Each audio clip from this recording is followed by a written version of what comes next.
Hello, kamusta tayo lahat? Oh, gusto ko mag-necktie. Bakit? Gusto ko mag-necktie, no? Mag-necktie din kayo, ha? Kahit araw-araw. Di ba dati nung unang panahon, lagi yung mga tao, naka-formal attire, no? Mga 19, yun, 30s, yun, 40s, mga nakaganda yung mga tao, mga necktie, tapos pag lumalabas sila, formal lang damit nila. Pero ngayon, iba na ang damit ng mga tao, no? Nag-iiba, nag-evolve. So, pati yung mga salita ng mga tao, nag-evolve din, no? Tsaka may naisip ako, alam niyo ba yun? Gusto ko lang share. Pwede bang share yun? Yung naisip ko. Saka na lang kaya, pag-isipan ko muna kung i-share ko. No? Kasi nung na-hospital ako, hindi pa naman natapos sa pagkaka-hospital ako.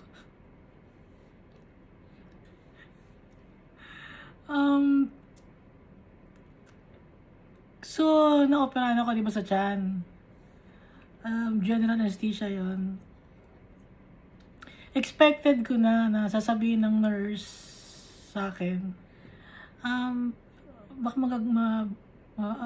maselan ba yung mga ibang mga tao dyan? Expected ko na nasasabihin sa akin ng nurse, umutot na po ba yung pasyente? Kasi bata pala ako, naririnig ko na yung pag dumadalaw sa mga ospital, umutot na ba yung pasyente? Normal yun, no? So, doon ngayon dadating yung magdadasal ka ngayon.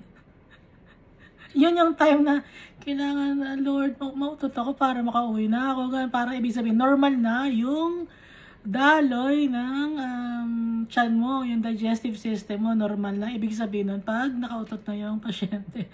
Sabi ng nurse sa akin, tatlo, ang dami naman. Hindi pa isa na lang. So, hindi nakakahiya yun. Kasi normal na proseso ng katawan ng tao yun. Kung hindi ka umutot, no?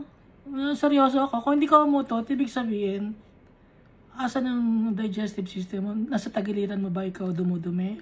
So, hindi normal yon. So, yung pagutot, normal yun. Kaya nung sinabi sa akin ng nurse na nagdadasal na ako, kailangan makaano. So, mga simpleng bagay yon, no? Simpleng bagay na akala natin na pag normal na pagkakataon, akala natin baliwala lang. Pero, yung time na nandun ka na sa nakasalalay na rin yung kalusugan, kailangan mo na yun. Kailangan natin yun. Example din nun, yung hindi ako pinapainom ng tubig. Siguro mga 12 hours yun bago ko operahan. Isa lang. Bago ako katayin. Hindi ako pinapainom ng tubig. Tapos after ng surgery, hindi pa rin ako pwede uminom ng tubig. So, alam nyo, nagdadasal din ako, Lord, sana makainom na ako ng tubig. Wow na ako. No? So, yung mga simple lang na tubig, na pagutot, ipagdadasal mo talaga yun. Na nakakaligtaan natin, na lahat ng bagay na tinatamasa natin, dapat nagpapasalamat tayo kay Almighty Father. Kahit sa health natin, nagpapasalamat tayo, nakakakita tayo. Araw-araw, nagpapasalamat tayo, nakakapag-isip pa tayo, nakakapagsalita pa tayo, nakakasama pa rin natin yung mga mahal natin sa buhay. Ipagpapasalamat natin lahat sa tatay natin yun, tsaka kay Jesus Christ. Kasi yung iba, yun lang, napakaliit na bagay, magpapasalamat ka, hindi. Importante yun. Yung pang mga malilit na bagay na yun, yung pang importante. Kasi yung iba, ang gusto, kailangan, para makapagpasalamat ako, Lord, magpapadasal ako, magpapakain ako ng tao, pag nangyari sa akin to, hindi na kailangan. Ngayon mismo, pwede ka magpakain sa tao. Ngayon mismo, pwede ka magdasal. Ngayon mismo, ngayon, magpasalamat tayo sa ating tatay. No? So, last time, nagbasa tayo ng yung sa Luke chapter 5.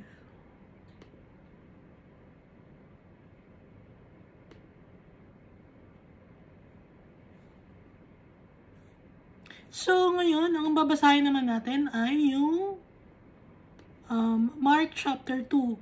Same sila. Yung nasa Luke chapter 5, nandito rin sa Mark chapter 2, pero iba ang may mga bagay na wala. Pero, kung i-compare mo, halos same sila. So, basahin natin, Mark chapter 2. A few days later, when Jesus again entered Capernaum, the people heard that he had come home. They gathered in such large numbers that there was no room left, not even outside the door, and he preached the word to them. So, ang daming nakikinig kay Jesus Christ. Ang daming nag-aabang sa pagtuturo ni Jesus Christ. Kasi iba si Jesus Christ sa lahat ng nakita nilang tao. Nung time na yon, iba si Jesus Christ. Nag-stand out si Jesus Christ. Simple lang ang itsura ni Jesus Christ, pero nag-stand out siya. Yun ay dahil sa nasa kanya ang Holy Spirit at dahil anak siya ni Almighty Father. Kaya iba yung dating niya sa mga tao. May mga taong naiinggit sa kanya, may mga taong nagagalingan sa kanya, may mga taong ina-admire siya, minamahal siya. So iba-iba ang reaksyon ng mga tao kay Jesus Christ. Kaya pag nagtuturo si Jesus Christ, dinudumog siya ng mga tao. At pag nagsasalita si Jesus Christ with authority. So verse 2, they gathered in such large numbers that there was no room left. So, masikip yung lugar. Wala nang pagtatayuan ang mga tao. Wala nang paghuhulugan ng karayom. Not even outside the door. And he preached the word to them. So, nasa bahay, Nasa bahay si Jesus Christ. Doon siya nagpipreach sa loob ng bahay. Punong-puno yung bahay. Pati sa labas. Some men came bringing to him a paralyzed man, carried by 4 of them. Since they could not get him to Jesus because of the crowd, they made an opening in the roof above Jesus by digging through it, and then lowered the mat the man was lying on. When Jesus saw their faith, he said to the paralyzed man, "Son, your sins are forgiven." Malakas ang faith ng mga 4 na tao na yun dahil alam nila na mapapagaling sila ni Jesus Christ. Pero may mga tao rin na hindi lumalapit kay Jesus Christ because of their pride. Gaya ng mga Pharisees at saka ng mga scribes, hindi sila naniniwala kasi prideful sila. Hindi sila makapaniwala na isang simpleng tao na kung i-check nila ang background ay anak ng isang carpenter, ay makakapagturo ng mga bagay tungkol kay Almighty Father, nakakaalam ng secret ng Kingdom of God, na gaya ni Jesus Christ. Hindi matanggap ng mga Pharisees yun at ng mga scribes na marami silang ginugol na panahon para pag-aralan yung law, yung Mosaic law na binigay ni Almighty Father kay Moses. Hindi nila matanggap yun because of pride. Na kahit nakita nila nakakapagpagaling si Jesus Christ, ayaw nila kay Jesus Christ.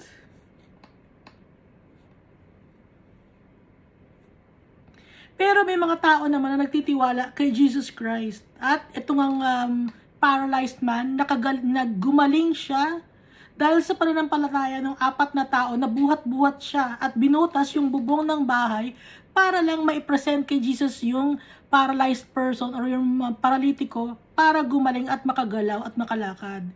Kaya sinabi ni Jesus Christ dun sa tao na paralyzed, "Son, your sins are forgiven." Anak, yung kasalanan mo pinatawad na. So si Jesus Christ, nagpapatawad siya ng mga kasalanan ng mga tao. Pinapatawad niya tayo sa mga kasalanan natin. Gaya ni Almighty Father. Kaya, God din, si Jesus Christ, like our Almighty Father. Now some teachers of the law were sitting there, thinking to themselves, why does this fellow talk like that? He's blaspheming. Who can forgive sins but God alone? So yung mga teachers, no, of the law or scribes, mga attorney to or lawyer, actually up to now, kung makakakita kayo ng lawyer, attorney, no, medyo mayayapang sila, di ba? Kasi nga, dahil nga sa pinag-aralan nila at alam nila na marami silang alam tungkol sa batas na malulusutan nila yon. At kung may tutulungan silang tao, nag-charge sila ng malaki. Ganon ang mga scribes noon at hanggang ngayon, ganon pa rin ang mga lawyers or attorney, nag-charge ng malaki.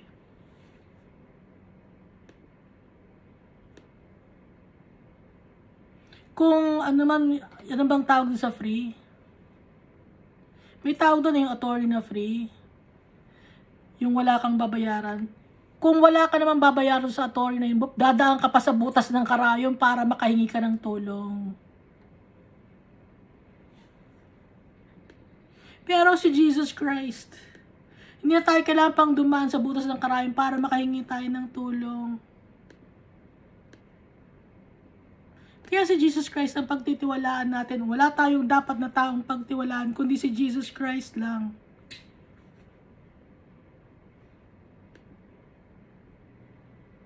At si Jesus Christ, nagpapatawad siya ng kasalanan ng sanlibutan. At siya rin na magjo-judge sa mga tao. Kaya itong mga scribes, sabi nila, bakit itong taong ito nagsasalita ng ganyan? Sa isip-isip lang nila, no? Pero alam ni Jesus Christ ang isip ng tao. So tayo, alam ni Jesus Christ kung anong nasa isip natin lagi. Alam ni Almighty Father, walang natatago. Yung kabulukan ng pagkatao natin, alam ng tatay natin, alam ni Jesus Christ.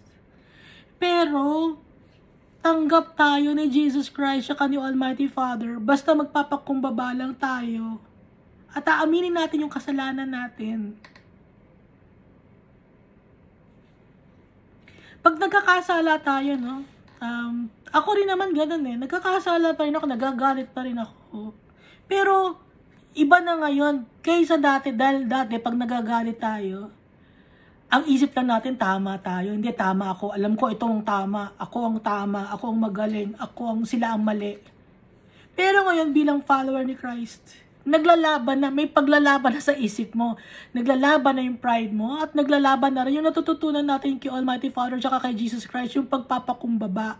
At na dapat iintindihin natin ang mga tao, ang kanilang mga predicament. Ganun ang ginagawa ni Jesus Christ sa atin. Iniintindi niya tayo. Kaya dapat magpatawad din tayo ng mga tao nagkasala sa atin. At maging lenient din tayo. Araw-araw natututo tayo. Ako rin natututo rin ako araw-araw. Lahat tayo pantay-pantay. Walang angat sa atin. Walang magaling. Lahat tayo nagkasala at nagkakasala. Pero si Jesus Christ, lagi nakabantay, lagi niya tayong papatawarin. Sa mga kakulangan natin, sa kabulukan ng pagkatao natin, sa kadumihan ng puso natin, papatawarin tayo ni Jesus Christ.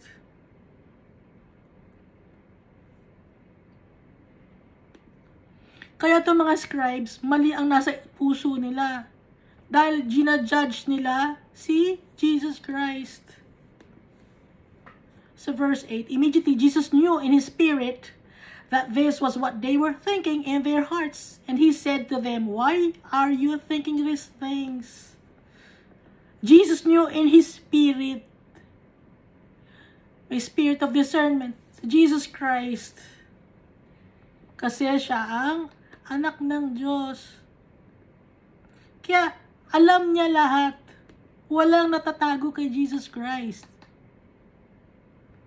Kung ano ang alam ni Almighty Father, yun din ang alam ni Jesus Christ. iisa sila, kasi iisa sila ng hangarin, iisa sila ng puso, pero magkaiba sila ng pagkatao o ng katauhan. Naintindihan niya ba? Kahit iisa ang hangarin, iisa ang puso, magkaiba ang tao. Di ba ang mag-asawa, sasabihin na mag-asawa, you are now one. Mag-isa na ang dalawang tao magiging isa, no? Nagiging isa na sila, 'di ba? Yun ang mag-asawa. Pero dalawang tao sila. Ganon din tayo pag magiging kaisa na tayo ni Jesus Christ, kahit na madami tayo, pero magiging kaisa tayo ni Jesus Christ. Ganon din si Almighty Father tsaka si Jesus Christ. Unified.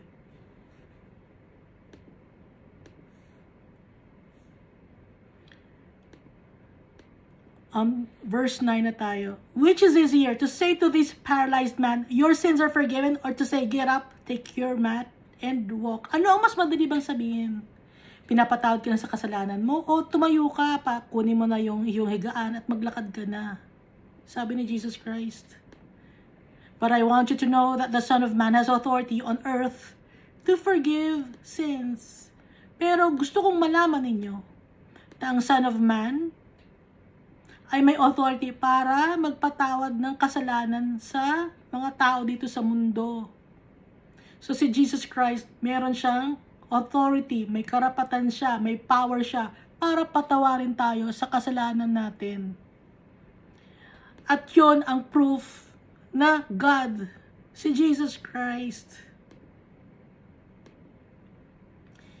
So he said to the man, I tell you, get up, take your mat and go home. He got up, took his mat, and walked out in full view of them all. This amazed everyone, and they praised God, saying, we have never seen anything like this.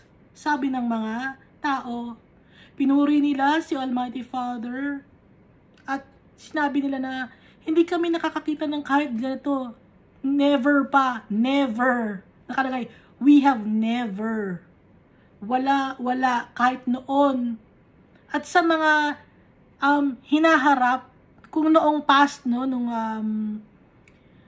kila Adan, Eva, dire-diretso yon, walang nangyaring ganon. So hanggang ngayon, wala rin nangyari. Dahil nangyari lang to nung time ni Jesus Christ, nung sa kanyang ministry. Makakakita ulit tayo ng mighty works of the Almighty Father and Jesus Christ sa pagdating ng second coming ni Jesus Christ. So sa ngayon, ginagather pa ni Almighty Father lahat ng kanyang mga anak. Tayo ginagather ni Almighty Father. Tinuturuan pa niya tayo through the power of the Holy Spirit. Katulong niya si Jesus Christ. Sama-sama sila para mapalapit tayo sa tatay natin at makuha natin ang inheritance natin.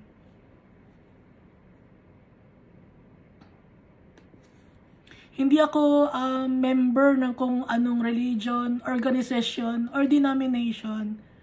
I read to you the Bible. I share God's Word. Hindi ako leader. Hindi ako motivational speaker. Wala lang ako. Binabasahan ko kayo ng Bible. Sinashare ko sa inyo yung mga naiintindihan ko na tinuturo sa akin ni Almighty Father. Kasi wala naman talaga akong alam sa Bible. Kaya dapat, ang ginagawa ko, nagpe-pray ako. Kasi isa-isa natin isisik yung tatay natin, hahanapin natin para makilala natin siya. Hindi lang tayo magdedepend sa kung ano yung tinuturo sa atin, tayo mismo.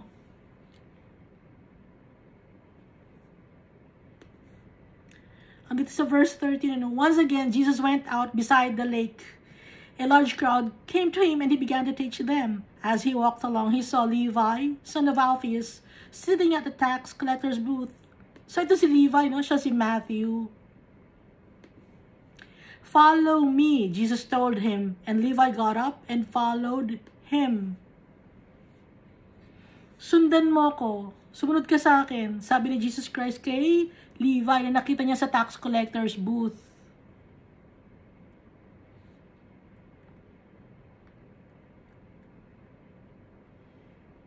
Na-excite si Levi or si Matthew.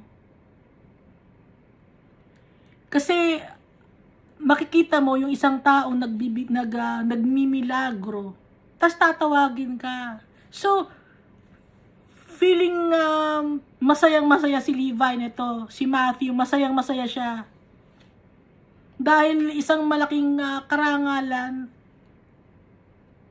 na yung nagtuturo about kay Almighty Father, na maraming alam kay Almighty Father, na gumagawa ng ng mga miracles, tinawag siya. Kaya si Levi, sumunod agad kay Jesus, tuwan-tuwa siya.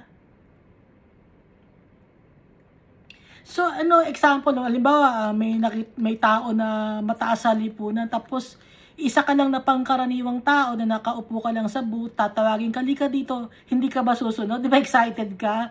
So, ganoon din si Jesus Christ. Kasi, nagmimilagro si Jesus Christ, tas yung mga tinuturo niya ay galing kay Almighty Father. Kaya tuwang-tuwa si Levi. While Jesus was having dinner at Levi's house, many tax collectors and sinners were eating with him and his disciples, for there were many who followed him. So, kumain sila sa bahay ni Levi. Tapos, ando din yung mga double cards ni Matthew or ni Levi na mga tax collector. So, alam naman natin na mga tax collector, may sweldo sila sa government, no?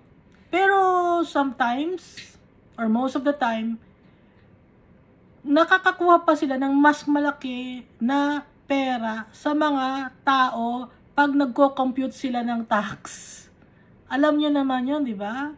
Aware ba kayo doon? Up to now, ganun, no? Up to now, may mga under the table. Up to now. Kaya kung titingnan mo yung mga bahay na mga tax collector ngayon, or yung mga ng auditor, gano'n. I-check nyo yung bahay nila. Pero syempre, itatago nila yun kasi nga nakuha nila yung money nila sa hindi tamang paraan.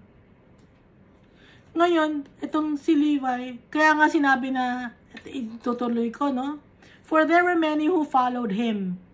When the teachers of the law, who were Pharisees, saw him eating with sinners and tax collectors, they asked his disciples, why does he eat with tax collectors and sinners? So, ini-equate yung mga makakasalanan sa tax collector, kasi yung mga tax collector, nandadaya sila sa government at nandadaya rin sila sa mga tao kasi minsan may mga pananakot na ginagawa yung mga tax collector. Aware ba kayo doon?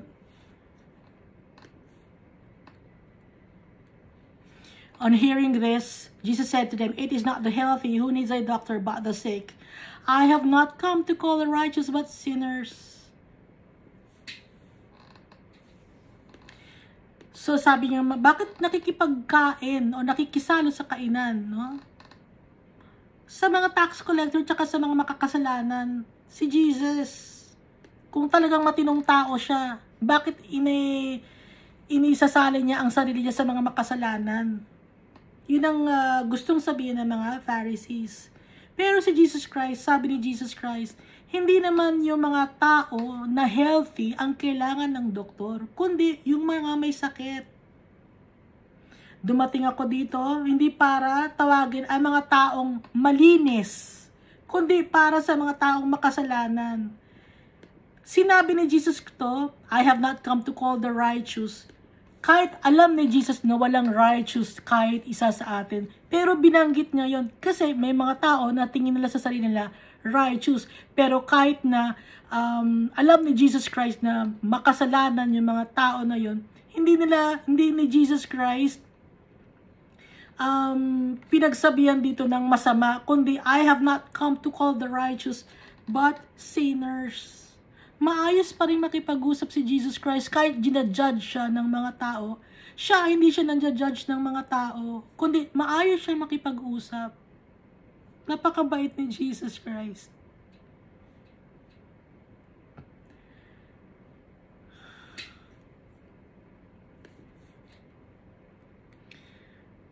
So, ang tao, hindi ka naman lalapit sa doktor kung healthy ka, di ba? Kung lalapit ka lang sa doktor kung may sakit ka. Yun ang ibig sabihin ni Jesus Christ dito. So, si Jesus Christ, doktor siya ng mga taong makasalanan. So, since makasalanan tayo, ang kailangan natin si Jesus Christ. Wala nang iba. Wala na tayong ibang tatawagin na pangalan. Pangalan ni Jesus Christ, yun ang tatawagin natin.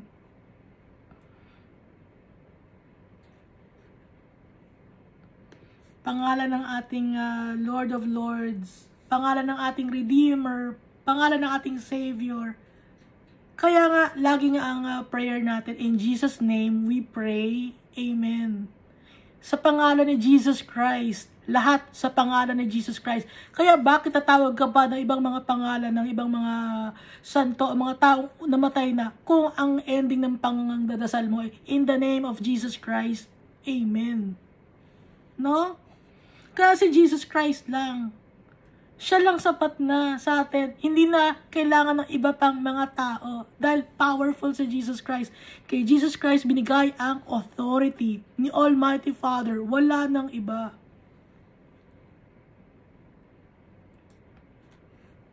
Now John's disciples and the Pharisees were fasting. Some people came and asked Jesus, how is it that John's disciples and the disciples of the Pharisees are fasting but yours are not?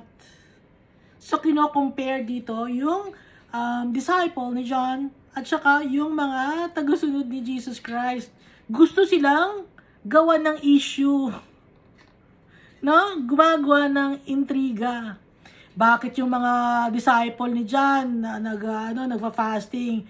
Bakit kay Jesus Christ hindi? Yan, kain pa kayo ng kain. Nakikikain pa kayo sa mga tax collector tsaka sa mga makakasalanan.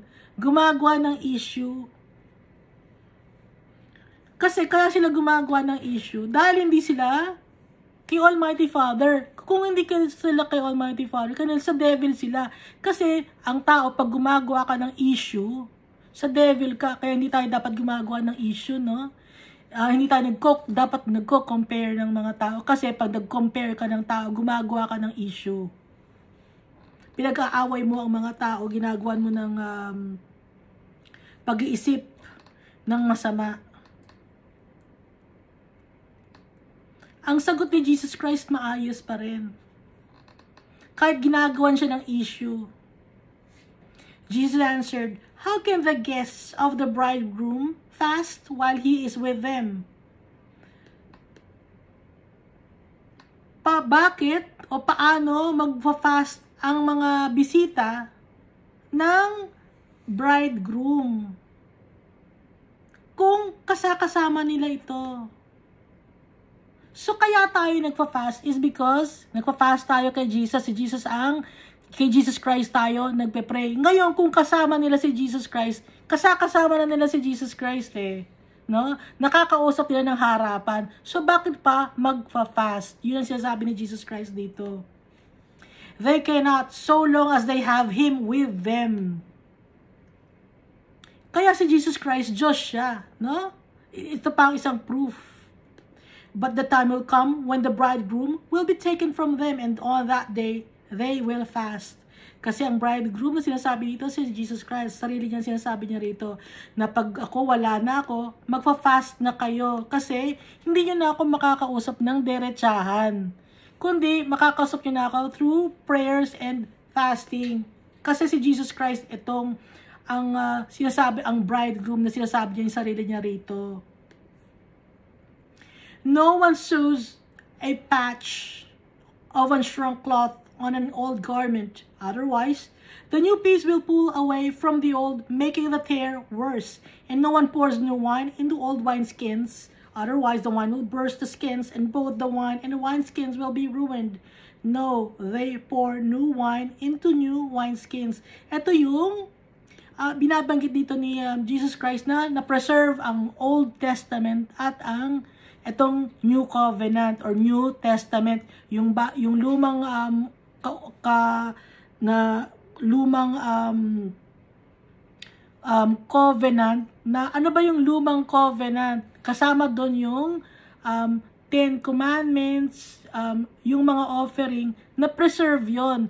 Ngayon, hindi yung ginagalaw ni Jesus Christ, kundi nasa New Covenant si Jesus Christ, na si Jesus Christ yung fulfillment ng Old Covenant. Kaya hindi dapat na pagsalubungin o paghaluin ang New Testament at Old Testament, kasi may purpose ang Old Testament at may purpose ang New Testament, at parehong yon ay mape-preserve, at parehong yon ay ang kay Almighty Father at kay Jesus Christ pareho. Naiintindihan ba yon?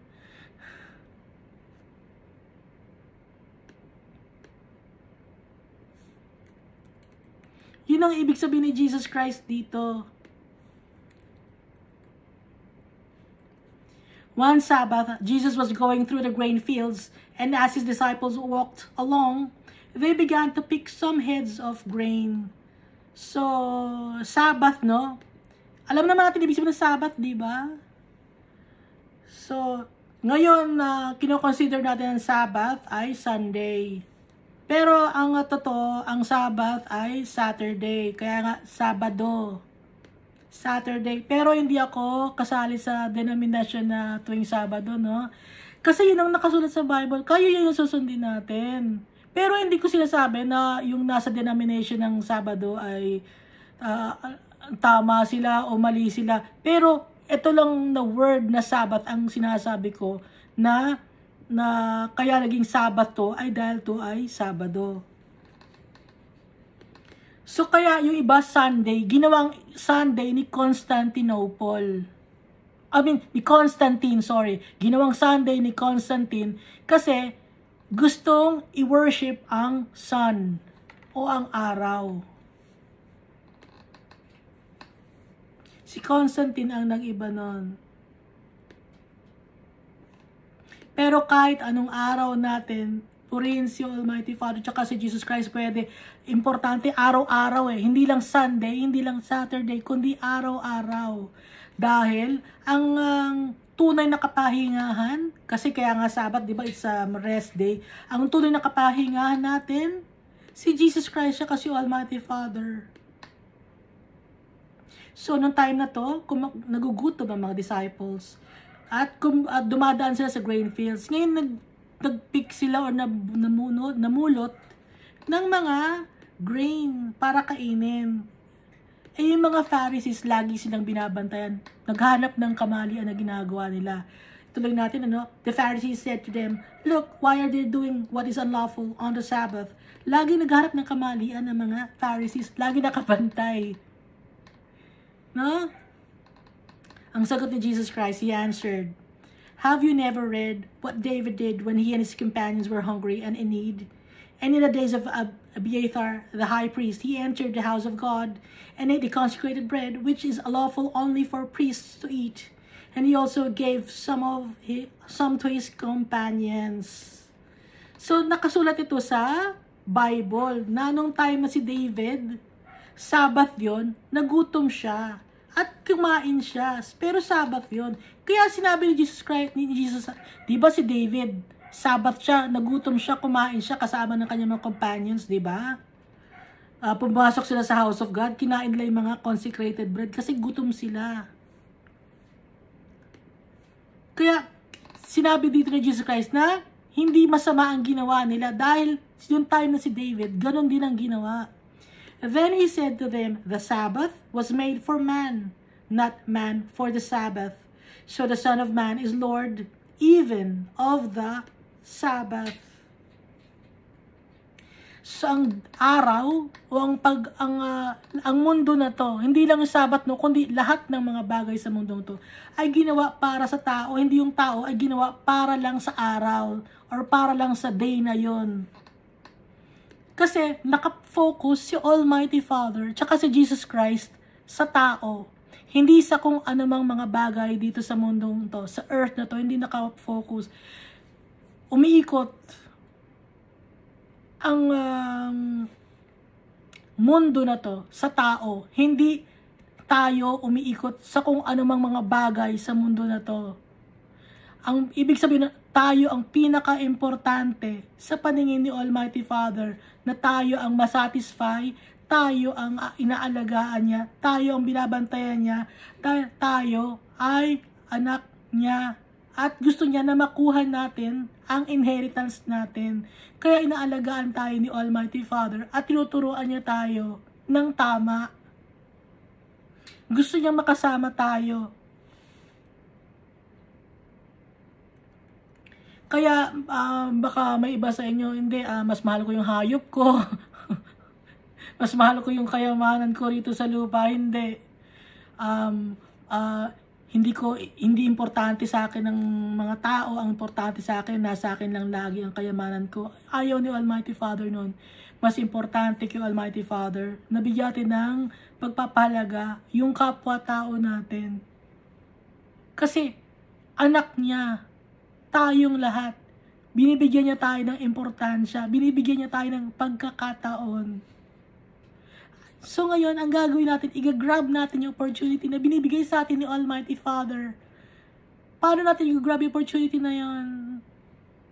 Kausapin natin yung tatay natin, lumapit tayo sa kanya, manikluhod tayo sa kanya, humingi tayo ng tawad kay Jesus Christ para ma-save tayo.